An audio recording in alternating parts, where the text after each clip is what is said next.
शिवोहम। बहुत समय से आपके बहुत से प्रश्न मेरी बहनें बेटियां कर रही थी कि हम जो व्रत रखते हैं, सोमवार के रखते हैं या मंगल के या बृहस्पति के, तो इन दिनों में हमें भगवान का पूजन कैसे करना चाहिए और इन व्रतों की उद्यापन विधि क्या होनी चाहिए। कई बार ऐसा होता है कि मंदिर घर के पास ना होने के कारण हमें समझ नहीं आता कि हम क्या करें। कई बार मंदिर होता है लेकिन पंडित जी वहाँ उपस्थित नहीं होते हैं, तो ऐसी दशा में हमें क्या करना चाहिए। तो इस तरह से बहुत से प्रश्न मेरे पास आए हुए थे।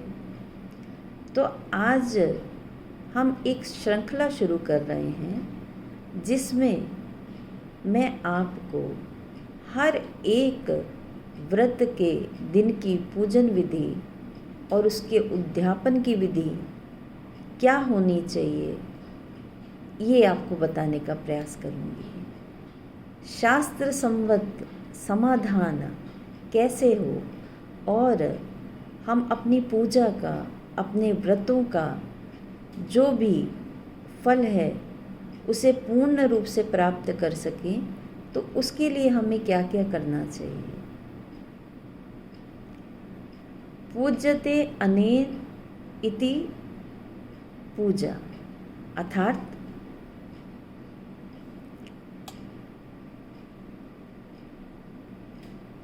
भोग और सिद्धि की प्राप्ति जिस कर्म से होती है उसे पूजा कहते हैं।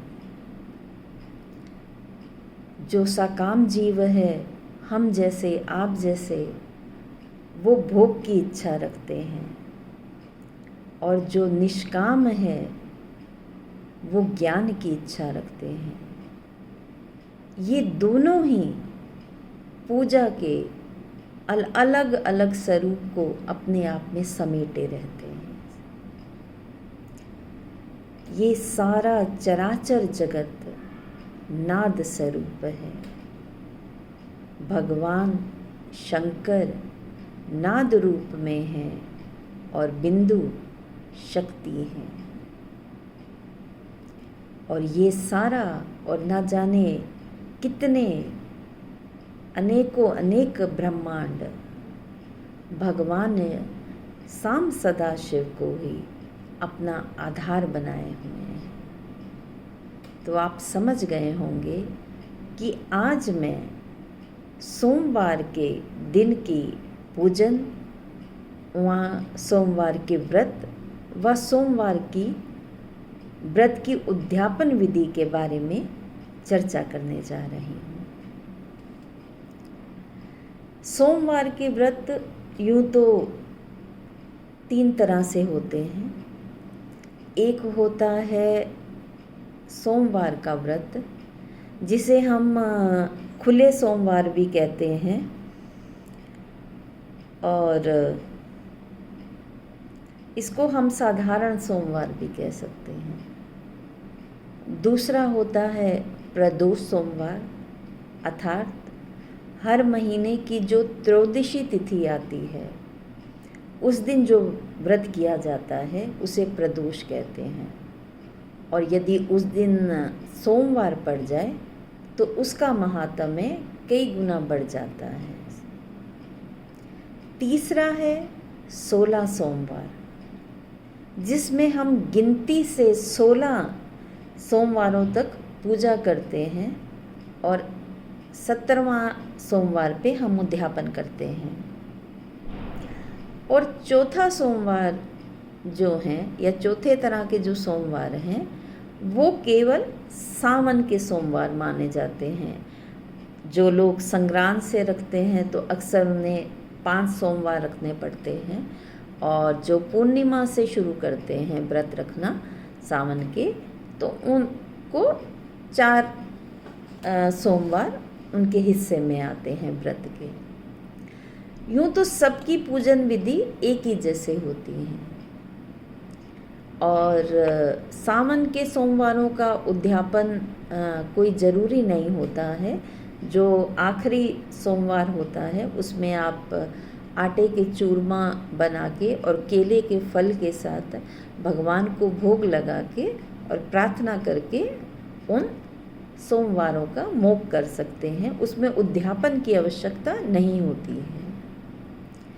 जो खुले सोमवार रखे जाते हैं उसमें भी यही क्रम रहता है कि जब तक आपकी इच्छा होती है या जब तक आपकी शरीर में क्षमता है आप व्रत रख सकते हैं, और उसके बाद आप फल और आटे के चूरमा के साथ भगवान को भोग लगा के अपनी मनोकामना कह के हाथ जोड़ के भगवान के उन खुले हुए सोमवारों को उद्यापन कर सकते हैं। प्रदोष सोमवार की भी जो विधान है वो ऐसा ही है, और 16 सोमवार के जो गिनती से व्रत किए जाते हैं उनके उद्यापन का विशेष महत्व होता है, क्योंकि आपने गिनती से किए हैं इसे, तो उसी गिनती के हिसाब से उसका उद्यापन करना भी अति आवश्यक हो जाता है। तो 16 सोमवार के लिए हमें सबसे पहले क्या चाहिए होता है? यूँ तो भगवान शंकर आशुतोष हैं, एक जल के लोटे से ही प्रसन्न होते हैं। अच्छा, यहाँ मैं एक भ्रांति और आपकी दूर करना चाहूँगी। अक्सर जैसे बहनें बहुत सी बातें करती हैं या माता अपनी बच्चियों से कहती हैं कि आप सोमवार का व्रत रखो, तो ज़्यादातर लोग ये समझते हैं कि सोमवार का जो व्रत होता है वो भगवान शंकर के लिए ही किया जाता है, लेकिन ऐसा नहीं है। सोमवार का व्रत विशेष करके शाम सदाशिव भगवान के अर्पण किया जाता है, अर्थात माता पार्वती और भगवान शंकर दोनों के अर्पण किया जाता है सोमवार का व्रत। केवल शिव जी की पूजा का उस दिन महत्व नहीं है, बल्कि पार्वती माता की पूजा का अधिक महत्व है। कुंवारी कन्या जो सोमवार का व्रत करती हैं उन्हें अपनी मनोकामना माता पार्वती से ही कहना चाहिए, क्योंकि माँ पार्वती ने भारी तप करके और भगवान शंकर द्वारा ली गई सभी परीक्षाओं को धैर्यपूर्वक पास करके भगवान शिव को प्राप्त किया था। तो इसलिए माता पार्वती का इस दिन पूजन का बहुत महत्व है। तो पूजन के लिए जो आपको सामग्री चाहिए होती है वो मैं आपको नोट करा दूं। उससे पहले मैं आपसे ये प्रार्थना करना चाहूँगी कि हो सकता है कि वीडियो थोड़ी सी लंबी हो जाए, तो आप इसको पूरा देखिएगा, क्योंकि मैंने इसमें बहुत से भेद खोले हैं, और जो लोग समय के अभाव के कारण पूरा विधान नहीं कर पाते हैं तो वो शॉर्टकट में कैसे पूजा कर सकते हैं और उनको उतना ही फल मिलेगा, ये भी मैं आपको वीडियो के आखिर में बताऊंगी। और यदि आपको वीडियो अच्छी लगे, ज्ञानवर्धक लगे, तो आप इस वीडियो को अपने परिवार और अपने संबंधियों, अपने मित्रों के साथ अवश्य शेयर कीजिएगा, क्योंकि इससे दो काम तो बहुत अच्छे होंगे। एक तो सबको सही जानकारी मिलेगी, क्योंकि मैं जो भी आपसे जानकारी शेयर करने जा रही हूँ वो शास्त्र सम्मत जानकारी शेयर करने जा रही हूँ। और दूसरा ये कि आप अपने आप भी इस उद्यापन विधि को बिना किसी की सहायता के कर सकते हैं, और आपको मैं यकीन दिलाती हूँ कि आपका जो भी मनोरथ है वो अवश्य ही भगवान सिद्ध करेंगे इसे। तो अब पूजन के लिए जो जो आपको सामग्री चाहिए वो आप जान लीजिए। पूजन के लिए सबसे पहले आपको जल, दूध, दही, शहद, कुछ दाने जौ के, कुछ दाने साबुत चावल के और कुछ दाने काले तिल के। इसके साथ साथ बेलपत्र, और अगर बेलपत्र सिर्फ भगवान शंकर पे बेलपत्र ही चढ़ाए जाते हैं, यानी पत्ते ही चढ़ाए जाते हैं, बेलपत्र का फल कभी भगवान शंकर को नहीं चढ़ाया जाता है। जिस तरह रुद्राक्ष भगवान शंकर के आंसुओं से बना है, उसी तरह बेलपत्र माँ पार्वती के आंसुओं से बना है। तो भगवान शंकर पे कभी बेल का फल नहीं चढ़ता है, केवल बेलपत्र चढ़ाया जाता है। और यदि आपको मिल जाए तो आप धतूरे के फूल चढ़ा सकते हैं ऐसे। अन्यथा आप कोई भी जो आपके पास अवेलेबल हो वो फूल लेके भगवान को अर्पित कर सकते हैं ऐसे। तो सबसे पहले इस बात का ध्यान रखिएगा कि यदि पति और पत्नी दोनों भगवान का पूजन कर रहे हैं तब तो बहुत अति उत्तम है। तो जो पुरुष हैं वो भगवान पे जल की, दूध की धार लगा सकते हैं। लेकिन अगर मेरी बहनें सुहागनें अकेले उद्यापन कर रही हैं, पूजा कर रही हैं, तो वो भगवान शंकर पे धार ना लगाएं। वो केवल जल लहरी पे जल का और दूध का अभिषेक करें इससे। और जो कंवारी कन्याएं हैं वो भी केवल जल लहरी पे ही पूजा करें और जल लहरी पे ही दूध और फल अर्पण करें। अब आप कहेंगे कि जल लहरी क्या होती है, तो मैं आपको एक पेन के थ्रू ये समझाने की कोशिश कर रही हूँ कि भगवान शंकर का शिवलिंग का रूप अगर आपने देखा होगा तो भगवान शंकर का रूप ऐसा है। ये भगवान शिव हैं और नीचे जो ये बह रही हैं वो जल लहरी है। तो जहाँ से जल जा रहा है, एक तो आपको उसके सामने खड़े होके पूजा नहीं करनी है, ये पाप लगता है, दोष लगता है। जो पीछे वाला हिस्सा है यहाँ खड़े होके आपने पूजा करनी है, और जो भी आप जल चढ़ाओगे वो जल लहरी के इस हिस्से पे चढ़ाओगे। जब आप इस हिस्से पे जल चढ़ाओगे तो वो जल दोनों तरफ से भगवान का अभिषेक करता हुआ आगे चला जाएगा। इसे हम गंगा जी का स्थान कहते हैं, इसलिए यहाँ आगे खड़े होके कभी भी भगवान की पूजा नहीं करनी चाहिए। और शिवलिंग का जो ये वाला हिस्सा है, यहाँ हमारे भाई, हमारे बच्चे जल की धार, दूध की धार लगा सकते हैं, लेकिन स्त्रियों को इस स्थान पे जल की या दूध की धारा लगाना वर्जित है। तो आप केवल और केवल इस स्थान पे जल को चढ़ाइए।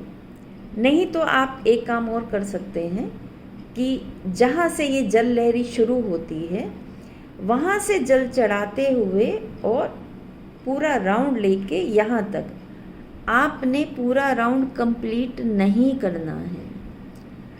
आधे में ही उस जल को समाप्त करना है, क्योंकि भगवान शंकर की आधी ही परिक्रमा होती है, पूर्ण परिक्रमा नहीं की जाती। तो ये बात आपको क्लियर हो गई। अब दूसरा क्या है कि आपको 4 सफ़ेद रुमाल लेने हैं और माता पार्वती के लिए लाल चुन्नी और 16 श्रृंगार, जिसमें आप सिंदूर ले सकते हैं, बिंदी ले सकते हैं, चूड़ियाँ ले सकते हैं, आलता ले सकते हैं, कंघी ले सकते हैं, लिपस्टिक, नेल पॉलिश, जो भी आपको आसानी से उपलब्ध हो जाए वो 16 श्रृंगार ले सकते हैं। और यहाँ मैं एक प्रार्थना और आपसे करूँगी कि वो जो पैकेट आते हैं उन्हें मत लीजिएगा, क्योंकि वो अक्सर अंदर से खाली होते हैं, तो उसे हमारे यहाँ अपशकुन माना जाता है ऐसे, क्योंकि वो खाली होते हैं और हम ये समझ के कि इसी में सब सामान है और हम माता के आगे रख देते हैं, लेकिन वो एक अच्छा नहीं माना जाता है। तो इसलिए आप वो मत लिए, आप खुला सामान लेके वहाँ पे चढ़ा सकते हैं इसे। तो ये जो मोटा मोटा सामान है ये आपके पास होना चाहिए। सबसे पहले आपको क्या करना है कि भगवान शंकर का जल से अभिषेक करना है। अच्छा, अब जब आप शिवालय के आगे खड़े हैं तो जलाभिषेक का भी एक नियम है। सबसे पहले जल नंदी जी महाराज को चढ़ाया जाता है। सिर्फ सोमवार के दिन या पूजन के समय नहीं, ये शिवालय पे जल चढ़ाने का नियम ही यही है। चाहे कोई भी चढ़ाए, चाहे हमारे बहनें चढ़ाएं या हमारे भाई लोग चढ़ाएं, सही, तो नियम यही है कि सबसे पहले जल जो है वो नंदी महाराज पे चढ़ाया जाता है, क्योंकि नंदी महाराज द्वारपाल है। भगवान शंकर के द्वार पे नंदी महाराज सदा विराजमान हैं। उनकी आज्ञा के बिना, उनके आशीर्वाद के बिना आप भगवान शंकर तक नहीं पहुंच पाएंगे। उसके बाद जल चढ़ता है गणेश जी पे। पहले गणेश जी के ऊपर जल चढ़ाइए, फिर गणेश जी के दोनों साइडों पे थोड़ा थोड़ा जल चढ़ा दीजिए। वो हम कहते हैं कि ये जल जो है वो रिद्धि और सिद्धि, जो गणेश जी की दोनों पत्नियां हैं, उनके लिए है। उसके बाद कार्तिकेय जी पे जल चढ़ाया जाता है और उसके बाद माता पार्वती पे जल चढ़ाया जाता है। अब होना तो ऐसा चाहिए कि आप एक बाल्टी जल से भर लीजिए और एक एक लोटा सब पे चढ़ाते जाइए जल, लेकिन कई बार ऐसा संभव नहीं हो पाता है और हम एक ही लोटे में जल भर के सब पे थोड़ा थोड़ा जल चढ़ाते जाते हैं। तो ऐसी कंडीशन में जब आप माता पार्वती पे जल चढ़ाएं तो उनके चरणों में जल अर्पण करें, उनके शीश पे जल ना चढ़ाएं से। और यदि आप नया जल का लोटा भर रहे हैं तो आप माता पार्वती के शीश से जल अर्पण कर सकते हैं। उसके बाद वासुकी जी पे जल चढ़ाया जाता है और सबसे अंत में भगवान शिव को जल अर्पण किया जाता है। ये जल का क्रम है। और उसके बाद जो भगवान शंकर के ऊपर कलश रखा होता है उसमें भी आप 1-2 जितना आपकी इच्छा हो उतना आप जल के लोटे डाल सकते हैं इसे।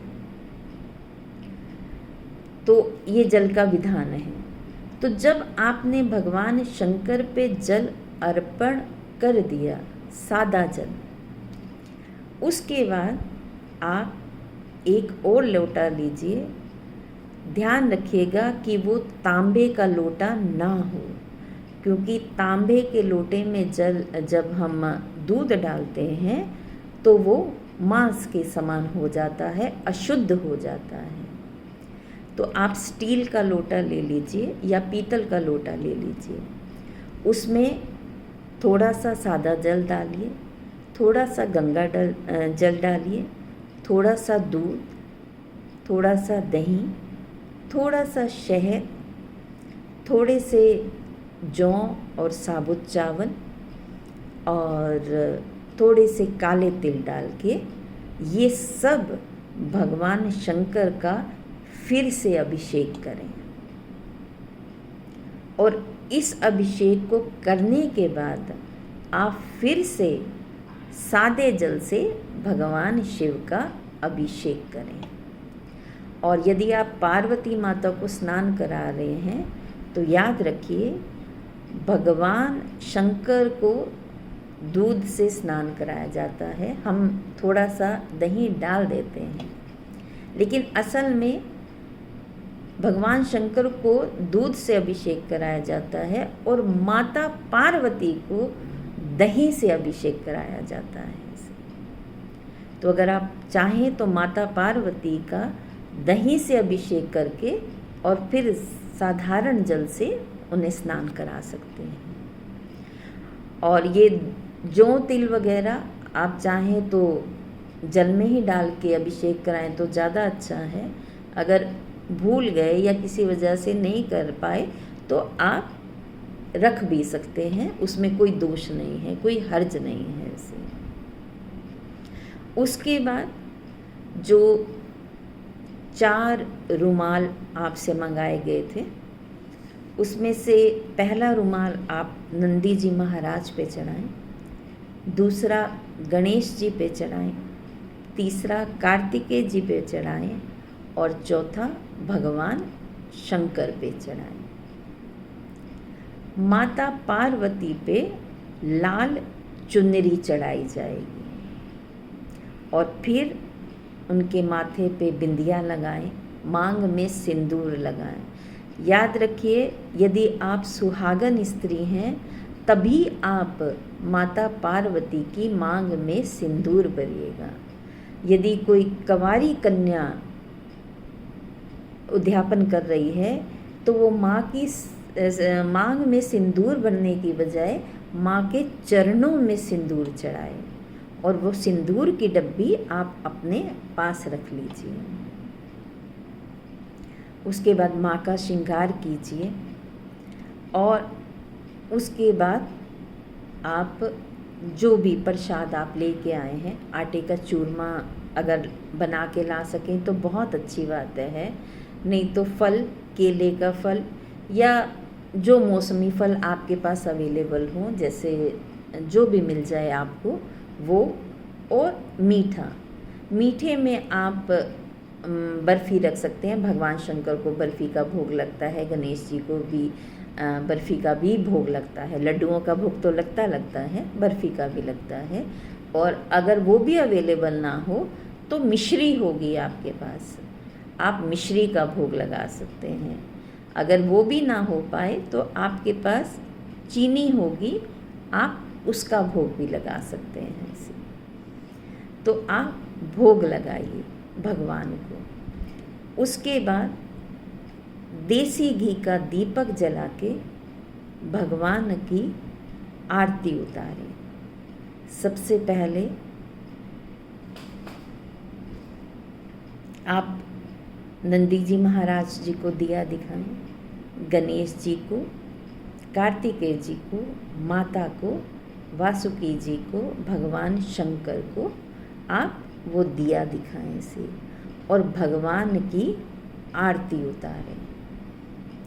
जय शिव ओमकारा, आप ये आरती के साथ भगवान का आरती कर सकते हैं। आरती करने के बाद 11 बार, क्योंकि शास्त्रों में ये कहा जाता है कि शिवालय के पास बैठ के जप नहीं करना चाहिए। अगर आप कुछ दूरी पे बैठ के जप कर रहे हैं तो बहुत अच्छा है, लेकिन 11 बार आप नमः शिवाय का जाप कर सकते हैं। और यदि पति पत्नी दोनों साथ में हैं तो आप ओम नमः शिवाय का जाप कर सकते हैं। अगर आपके पास समय है तो आप एक माला भी कर सकते हैं। और जो कंवारी कन्याएं हैं वो भी या नमः शिवाय का या श्री शिवाय नमस्तुभ्यां, इन दोनों का 11 बार जप कर सकते हैं और हाथ जोड़ सकते हैं। उसके बाद आप भगवान से अपनी मनोकामना कहिए और उसको पूर्ण करने का अनुरोध कीजिए और भगवान से ये प्रार्थना कीजिए कि प्रभु, मैंने पूरी श्रद्धा भाव से आपके व्रतों को किया है, फिर भी यदि मेरे भाव में, मेरे पूजन में, मेरे उद्यापन में कोई त्रुटि हो गई हो तो उसके लिए आप मुझे क्षमा करें। इस तरह भगवान से क्षमा याचना करना चाहिए। इसमें एक बात और बड़ी ध्यान देने योग्य है कि यदि आप 16वें सोमवार को उद्यापन कर रहे हैं तब उस दिन आपको पूरा दिन व्रत रखना पड़ेगा, और यदि आपके 16 सोमवार पूरे हो चुके हैं और आप 17वें सोमवार पे उद्यापन कर रहे हैं तब आपको व्रत रखने की आवश्यकता नहीं है, क्योंकि व्रत के समय कई लोग फलाहार करते हैं, कई लोग एक समय भोजन करते हैं। सबके अपने अपने नियम होते हैं। कौन किस नियम के तहत व्रत रख रहा है ये आपके अपने ऊपर निर्भर करता है। तो अगर आप 17वें सोमवार पे उद्यापन कर रहे हैं तब आपका उद्यापन के बाद व्रत पूर्ण हो गए हैं और अब आपको आगे व्रत नहीं करना है। किंतु यदि आप 16वें पे ही उद्यापन कर रहे हैं तो उस दिन आपको पूरा दिन व्रत में और नियम में रहना आवश्यक है। अब दूसरी बात ये आती है कि कई लोग या कई बच्चियां या कई हमारी बहनें ये कहती हैं कि हमें ऑफिस जाना होता है और सुबह हमारे पास इतना समय नहीं होता है कि हम लोग इतना समय निकाल पाएँ। सही बात है, घर से बाहर जाना है, घर परिवार को भी देखना है, सभी जिम्मेदारियों को निभाना है। तो उनके लिए मैं एक बहुत ही सरल उपाय बताती हूँ। हो सकता है आपको कुछ सामान मिले या कुछ सामान ना मिल पाए, तो पहली बात तो मन में किसी प्रकार का भ्रम मत रखिएगा कि अरे ये भगवान पे चढ़ता है। जैसे अक्सर हम बताते हैं कि हमने ये उद्यापन किया और हमें ये मान लीजिए बेलपत्र नहीं मिले या कोई फल नहीं मिल पाया या कुछ मिष्टान नहीं मिल पाया, तो हमने उसकी जगह कोई जो छोटा ऑप्शन या कोई और ऑप्शन जो हमारे पास अवेलेबल था हमने उससे पूजन किया। तो कई लोग ऐसे होते हैं, अरे वो आपने नहीं किया तो वो ऐसे नहीं होता, वो पूर्ण नहीं होता है, वो दोष लगता है। तो पहली बात, इस बात को बिल्कुल भी अपने दिमाग में मत लाइएगा। भगवान आपके भाव से ही प्रसन्न हो जाते हैं। अगर मिष्ठान नहीं है तो मिश्री भी चलेगी, मिश्री नहीं है तो चीनी भी चलेगी, कोई दिक्कत नहीं है इसे। तो जो लोगों के पास समय का अभाव रहता है या किसी और कारणवश वो उद्यापन नहीं कर पाते हैं या कुछ ऐसा हो जाता है कि जिसकी वजह से वो उतना समय नहीं दे पा रहे हैं उद्यापन के समय में, या सामान एकत्रित नहीं उनसे हो पा रहा है, वो ऐसे स्थान में है कि सामान नहीं मिल पा रहा है, तो वो कैसे करें, उन्हें कैसे करना चाहिए इसे। तो उनके लिए भी मैं एक बहुत ही सरल उपाय आपको बताती हूँ।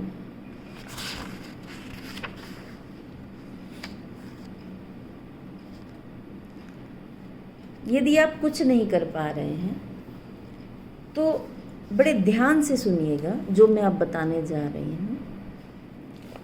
अगर आपके घर के पास मंदिर है तो वहाँ जाके, नहीं तो आप अपने घर में ही भगवान के इन 8 नामों का उच्चारण कीजिए जो अभी मैं आपको बताने जा रही हूँ। जैसे हर नमः, महेश्वर नमः, शंभु नमः, शूलपाणि नमः, पिनाकदृक् नमः, शिव नमः, पशुपते नमः, महादेव नमः।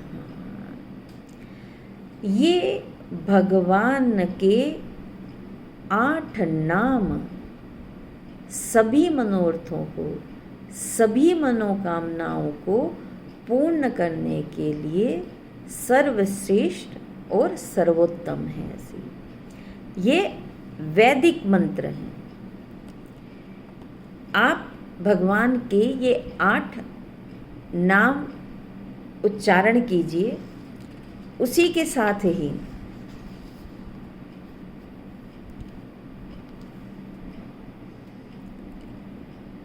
माता पार्वती को प्रसन्न करने के लिए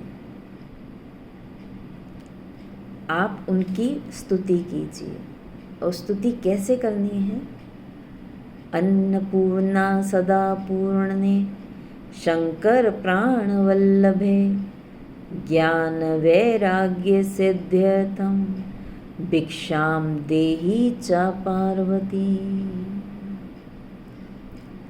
माता पार्वती के लिए आप ये स्तुति मंत्र पढ़िए। और आखिर में भगवान शंकर का जो विशेष और वैदिक मंत्र है, मैं वो आपको बताने जा रही हूँ। आप ध्यान से सुनिएगा। भवाय भवनाशनाय,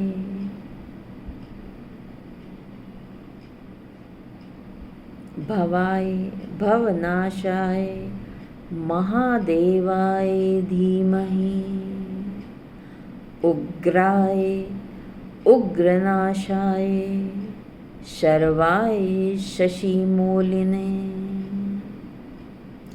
ये भगवान शंकर का वैदिक मंत्र है। ये 3 स्तुति कर लेने से ही आपके सभी मनोरथ पूर्ण हो जाएंगे। उसके बाद जो आपको काम करना है, किसी भी जरूरतमंद भूखे इंसान को, अगर संभव हो तो 2 लोगों को, और अगर ना हो पाए तो किसी एक व्यक्ति को आप भर पेट भोजन करा दें। जहाँ भी, अगर आप ऑफिस में हैं वहाँ आसपास, जैसे दोपहर में लोग खाना खाते हैं, बाहर कई स्टॉल लगे होते हैं, तो कई लोग ऐसे आपको मिल जाएंगे जो भूखे होंगे। आप उनको पैसे मत दीजिए, आप उनको भर पेट भोजन करा दीजिए और उनका जो भी बिल आए वो आप पे कर दीजिए। तो ये सबसे उत्तम उपाय है भगवान के उद्यापन का। और कोई शंका, कोई भ्रम अपने मन में मत पालिएगा, क्योंकि भगवान शंकर तो आशुतोष है, बहुत कम में प्रसन्न हो जाते हैं। अगर आपका भाव सच्चा है, अगर आपका विश्वास सच्चा है, तो सच मानिए वो आप पे कृपा अवश्य करेंगे। क्योंकि भगवान शंकर, भगवान सांब सदाशिव अपने बच्चों पे सदा अपनी दया का और अपनी कृपा दृष्टि का आशीर्वाद बनाए रखते हैं। मैंने कोशिश की है कि इस सब में जितने भी विधि विधान और आसान तरीका है, आपके आगे रखा है पूजन का, उद्यापन का। फिर भी यदि आपके मन में कोई शंका हो या आपके मन में कोई प्रश्न हो तो आप मुझसे पूछ सकते हैं। आप कमेंट बॉक्स में पूछ सकते हैं या चाहें तो आप मुझसे फ़ोन पे भी बात करके अपनी शंकाओं का समाधान कर सकते हैं। तो मुझे उम्मीद है कि आज जो कुछ भी मैंने आपको बताया है वो आपके लिए उपयोगी होगा। तो आज हमने सोमवार के व्रत और पूजन का महत्व बताया है। कल हम मंगलवार के व्रत की विधि, विधान, पूजन और नियम के बारे में एक और चर्चा करेंगे। तब तक के लिए धन्यवाद। शिवोहम।